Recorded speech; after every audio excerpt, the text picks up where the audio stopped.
انسان ان چیزوں سے کم بیمار ہوتا ہے جو وہ کھاتا ہے، زیادہ وہ ان چیزوں سے بیمار ہوتا ہے جو اسے اندر ہی اندر کھا رہی ہوتی ہیں۔ آپ شہد کی مکھی کی طرح اس دنیا میں رہیں۔ جب وہ کچھ کھاتی ہے تو خالص کھاتی ہے جیسے کہ نیکٹر، اور جب وہ کھلاتی ہے تو بھی خالص کھلاتی ہے جیسے کہ شہد۔ جب وہ کسی چیز پر اترتی ہے تو اسے توڑتی نہیں ہے اور نہ ہی اسے خراب کرتی ہے۔ منافق کو نیکی کی طرف بلایا جانا ہمیشہ برا لگتا ہے، اس پر نصیحت گراں گزرتی ہے۔ وہ نہیں سننا چاہتا کسی سے کوئی دین کی بات، وہ اسے اپنی انا کا مسئلہ بنا لیتا ہے۔ اس کا دل گھٹن کا شکار ہو جاتا ہے، طبیعت بیزار ہونے لگتی ہے۔ منافق کو مخلص مومن ہمیشہ بے وقوف لگتے ہیں۔ اللہ کے دین کی خاطر اپنا مال، آرام، پروفیشن یا جان قربان کرنے والے بے وقوف لگتے ہیں۔ بحث کے دوران پرسکون رہیں، کیونکہ لہجے کی سختی غلطی کو عیب اور سچائی کو بد اخلاقی بنا دیتی ہے۔ کوئی محبت، دوستی، تعلقات میں جھوٹ بولے تو اس سے کوئی صفائی، کوئی وضاحت نہ مانگو، بس اس پر یقین کرنا چھوڑ دو۔ اپنے سب مخالفین کو بلاک نہ کریں، ایک یا دو کو رہنے دیں تاکہ وہ ہیڈ کوارٹرز میں جا کر اطلاع دے کر اکٹھے ہو کر جل سکیں۔ کبھی کبھی ہماری اداسی کی وجہ ہماری اپنی سوچیں ہوتی ہیں جو ہمیں اندر تک کھا جاتی ہیں۔ خوش رکھنے کی بجائے دکھ نہ دینے کی کوشش کریں۔ کسی کو ٹھیک کرنے سے پہلے اس سے پوچھیں کہ کیا وہ ان چیزوں کو ترک کرنے کے لیے تیار ہے جو اسے بیمار کرتی ہیں۔ ہم سب ایک روٹن سسٹم کی پیداوار ہیں اور اسی میں رہ رہے ہیں۔ دوسروں پر انگلی اٹھانے سے پہلے اپنا گریبان اور دامن دیکھنا بہت ضروری ہے۔ اپنے کپڑوں پر دھبے لے کر دوسروں کے داغ دکھانا حماقت کے علاوہ اور کچھ نہیں ہے۔ آپ مانیں یا نہ مانیں لیکن یہ حقیقت ہے، جب چھوٹی سی عمر میں آپ اپنے ارد گرد بڑے بڑے تماشے دیکھ لیتے ہیں تو آپ کی باتوں اور خیالات میں بڑا پن خود بخود آ جاتا ہے۔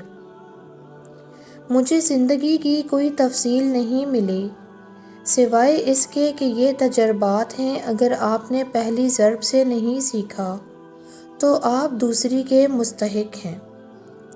بہترین جوڑا۔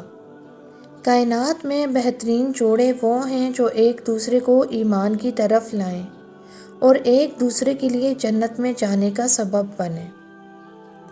مجھے لگتا ہے کہ آزمائش پر صرف صبر ہی نہیں بلکہ اللہ پاک کا شکر بھی ادا کرنا چاہیے کہ رب تعالیٰ نے ہمیں آزمائش کے قابل سمجھا، کیونکہ وہ تو اپنے پسندیدہ بندوں کو ہی آزمائش سے گزارتا ہے اور پھر تنہا بھی نہیں چھوڑتا۔ تو پھر ہمارے لیے تو یہ احساس ہی کافی ہے اس کا شکر ادا کرنے کو کہ ہم بھی اس کے پسندیدہ بندوں میں سے ہی ہیں۔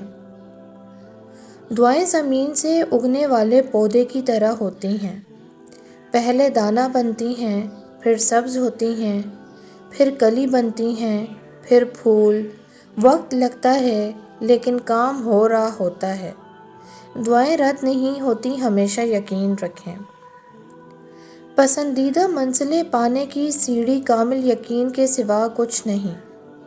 من پسند منزلیں ویسے نہیں مل جاتی، ان کو پانے کے لیے رب کی ذات پر اندھا اعتماد کرنا پڑتا ہے، اور وہ ذات مستحق ہے بے شک کہ اس پر اندھا اعتماد کیا جائے۔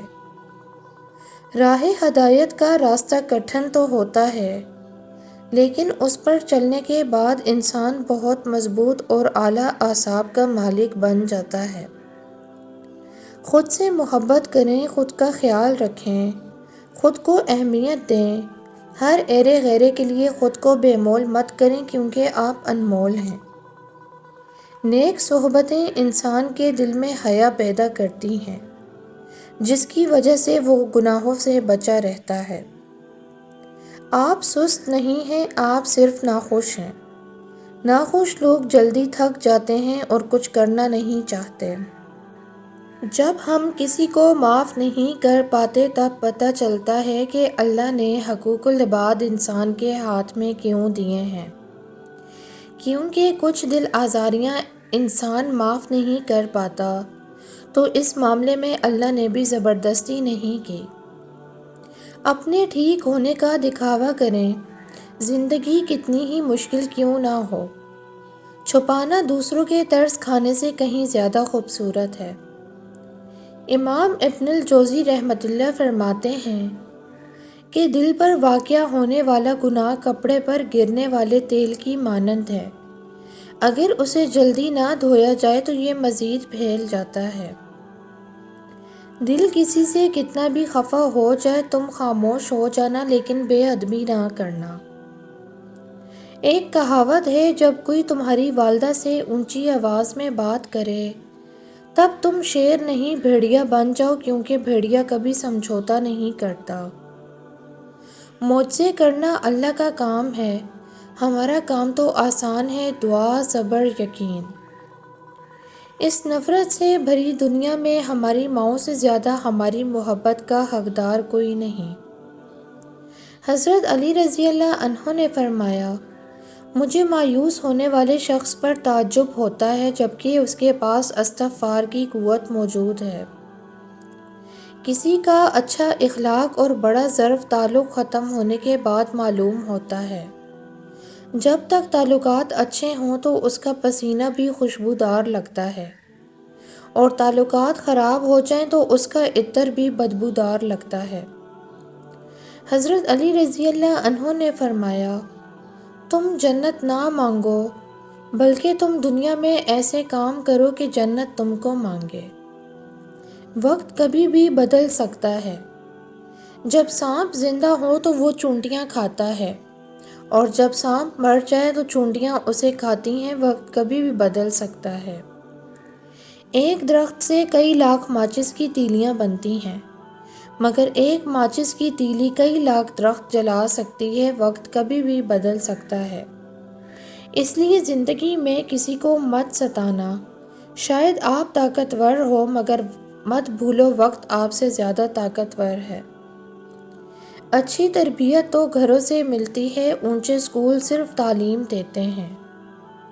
کچھ لوگ مسکراہٹیں بکھیر کر بھی یہ احساس نہیں ہونے دیتے کہ وہ اندر سے مر چکے ہیں۔